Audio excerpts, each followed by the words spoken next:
Okay, so today we're going to talk about kind of where we are, where we're going on this project. You can see it looks a lot better. I did add a sun right here. This is a light. It says sunlight, but I picked LFS light, which I thought was one where you chose like an actual light bulb, but it doesn't seem to be the case, but it does look a lot better.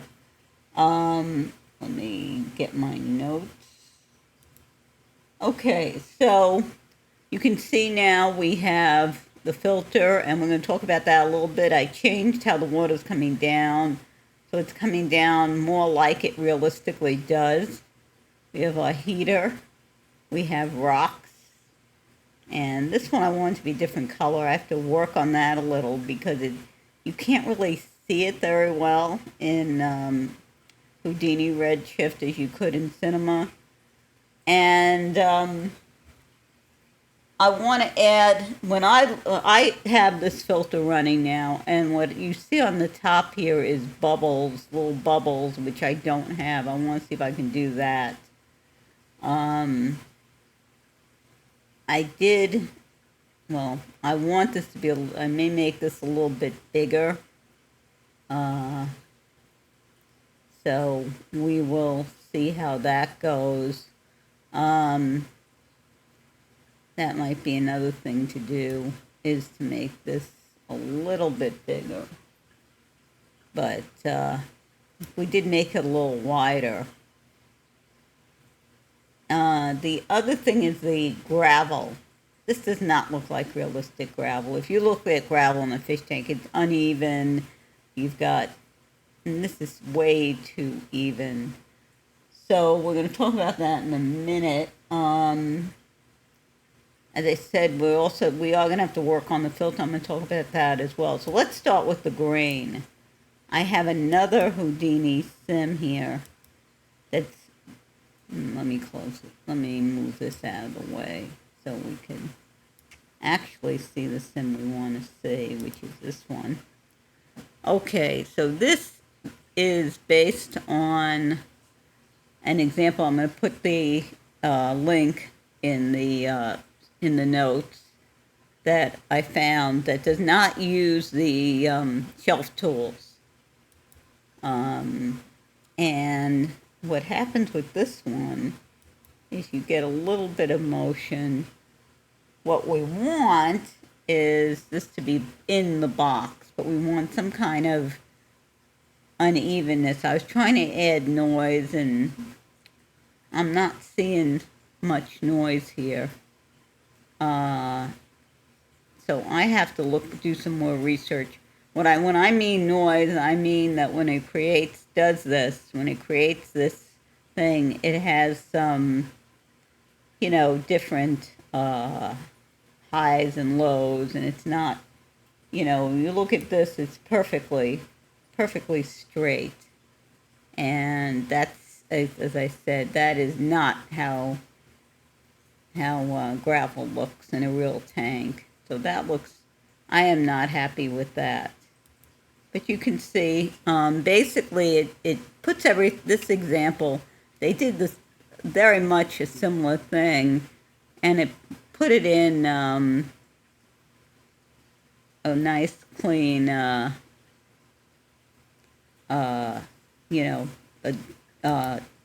geo, which was called box, because I started with a box. So it puts in a nice clean geo, moves it and does the grain sourcing. And I tried, here is where it was an attempt to do some noise. I was trying to change, he did it based on color. He said, if you look at this, he does it to color. And I wanted it as, I wanted to see the position change slightly, and it just kind of went crazy when I put it in position. Like noise out. What is this a? Yeah, I think this is a float. So no, it can't be a. this a float or a vector? No, it's a float. And so when you kind of have to take this float and somehow make it a vector, I think, and then you can put it in position. If you put it in position, it's not gonna, it's gonna give you like one line and it's gonna be really go crazy. So that's, I'm still working on that. I want to get some kind of, you know, different levels. Now the other option I have here that I'm thinking about, to make it look better, is there is something in, let's see if I can find it.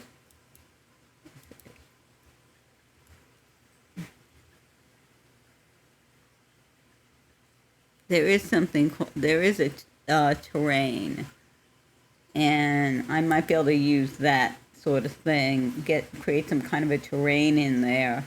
So just a little bit of variation, and then if I use the correct,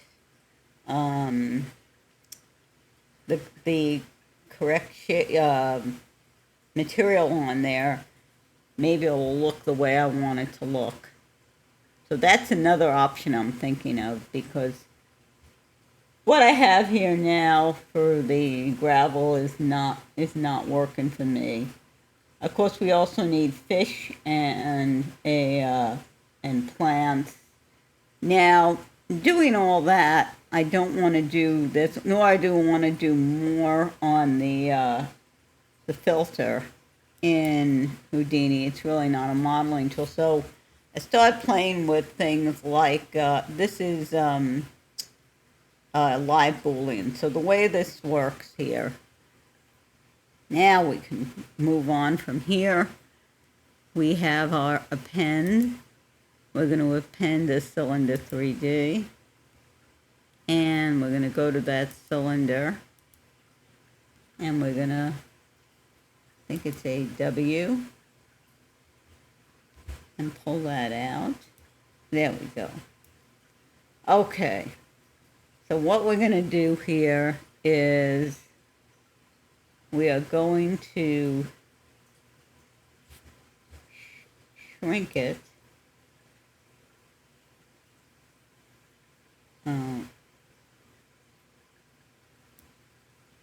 Let's make it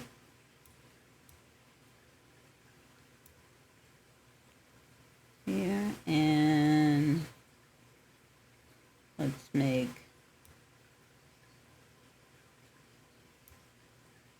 smaller here.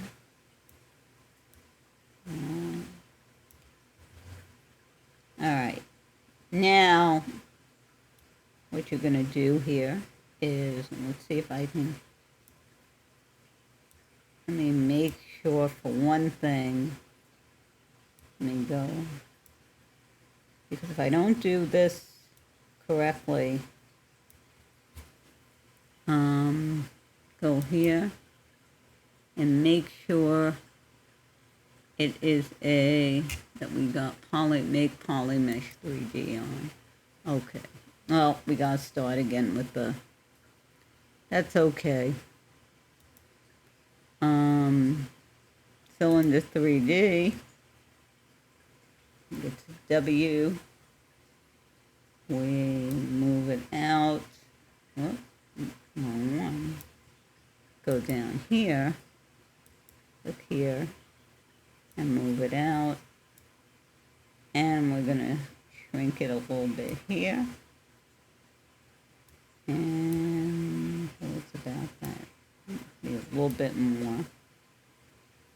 So, just an important thing, once you bring it in, you have to click edit, and then you have to make it a polymesh. Then you can start with the live Boolean, and you can shrink it this way, and this way. Make it almost a little bit too big still.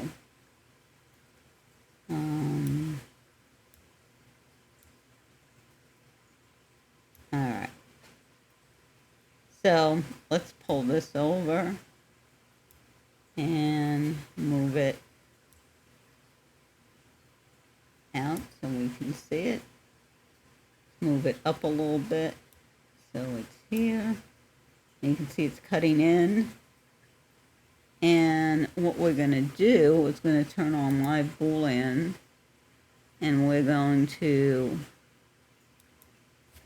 make this cut. Now, this is not permanent yet. This is not permanent yet. What we have to do, I think it's in geometry, is, let's see where it is. Maybe it's in subtool. And boolean, make boolean, well, put on subdivisions, and then, now once you do this, you lose this. So you want to get all your boolean exactly we want and how many. If you want to reuse this, for example, I can do this. I can duplicate this, and I can move that duplicate over. Make sure it's out.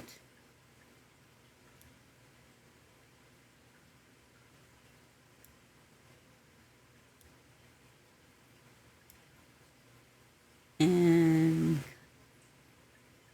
let's rotate this. And so it's pulling in. So we want to do the same with this duplicate, and you can see it cut in here as well. Let's turn this off. Go back here. And you can see, so what you need to do is put on subdivisions and then say make boolean mesh. And what it's supposed to do once you do that, yeah, it's going through doing its thing. It should give you, yeah, it gives you a new item. That's what it does. It does not get rid of these. It gives you a new item here. So this is,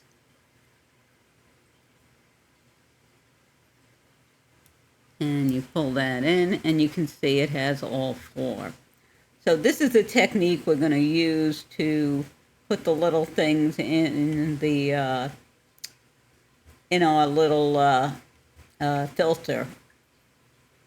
But this is a great technique.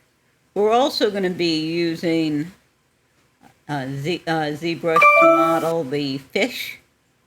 Now, in terms of rigging, I think the best thing for that would be to bring it back into Cinema, and or bring it into Houdini and figure out ClientFX. Excuse me, which is their rigging and animating. Now, one other cool thing I want to show you. Let's save this a tool so you can bring this thing in as itself without a project or anything whenever you'd like.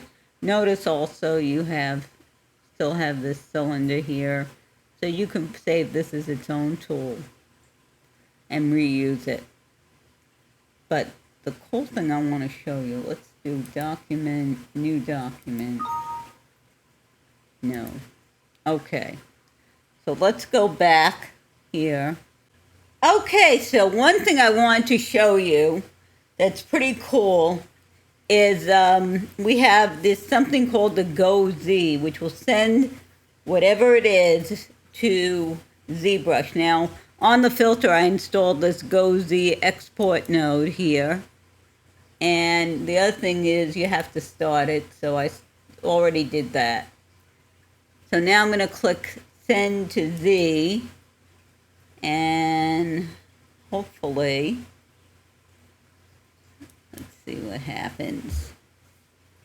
Yeah, you can see down, it's starting ZBrush, and you can see ZBrush has come up, and would turn off the light box. I would do new document, and there is our,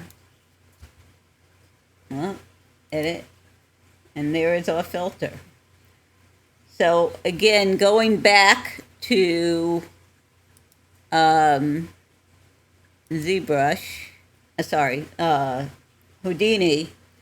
This is a new node, and you can see it's like any kind of other export or say, node where you can, save stuff out.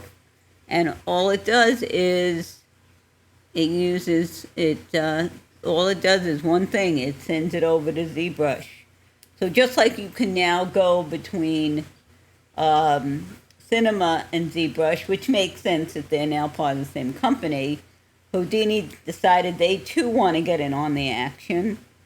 And there you go. You can export whatever you'd like, and then do what you need to do with it. One other thing I want to point out about the filter that I did change is I did add a normal here so that it would look better. So you didn't have like weird stuff going on where you'd have blank where you should see it, things of that nature. So once you've done a bunch of stuff with geometry, it's a good idea to throw a normal down and get that. But now I'm curious about this since we have it open. If we have something, can we send it back? So this would probably send it right back. So let's say we did a bunch of stuff on here, and then we want to send it back, we can do so. So that's kind of a cool thing that Side FX Labs added to Houdini. That's going to make it much better to be able to, much easier to do these things, because as you know, Houdini is not strong on modeling. It's not where you can rough out a shape, which we did, but if you want to make something really have pizzazz, have detail, it's generally best to do it in something like a ZBrush, or you could do quite a lot also in Cinema. Their modeling tools are fairly good, are very good. The other one that Blender has good modeling tools, but Houdini not so much. So we're going to be taking stuff and we're going to be working with it to make things look better. And this is where I'm going to model the fish and so on. So I think I covered what I want to cover. So we have the fact that we need to do something about that gravel, either fix the grain or an entirely new approach, which would probably be using something like a terrain. And this is one thing about ZBrush. It likes to bring up its own little screensaver here that demonstrates some of the things people have done in it. The other thing is we're going to be working more with ZBrush to make things, some of the things look good, to make the fish. And then we're going to have to figure out how to rig them and get them. Because remember, they have to be part of the water sim. They're going to be part of the whole simulation. They're essentially going to replace those blocks that we have in there right now. So right now we got, this is the filter. Let me show you here's our sim. So right now we have boxes essentially representing the fish. And we're going to change that to real fish. Well, not real fish, but stuff that hopefully looks like fish, obviously. And the other thing can be texturing those, and you can I found some fish textures. So basically, that's gonna probably work like any other texture where you're gonna bring it in to and maybe be able to find different roughness and bump maps, or just bring it in and texture the fish with scales. So that's where we are, and that's where we're going. Hopefully, you find this interesting. Hopefully, you're finding this project interesting. I know we're doing a lot of Houdini stuff as opposed to cinema. I think the ZBrush stuff is going to be fun. It's kind of new for me. I've done a little bit. I've played with it a little bit. But it is its own beast. It has its own user interface, which is unlike what one is used to, like this whole thing of the machination you have to go through to bring in to when you start up, creating documents and then bringing in your whatever it is, and then you have to do an edit, and you have to do a poly mesh.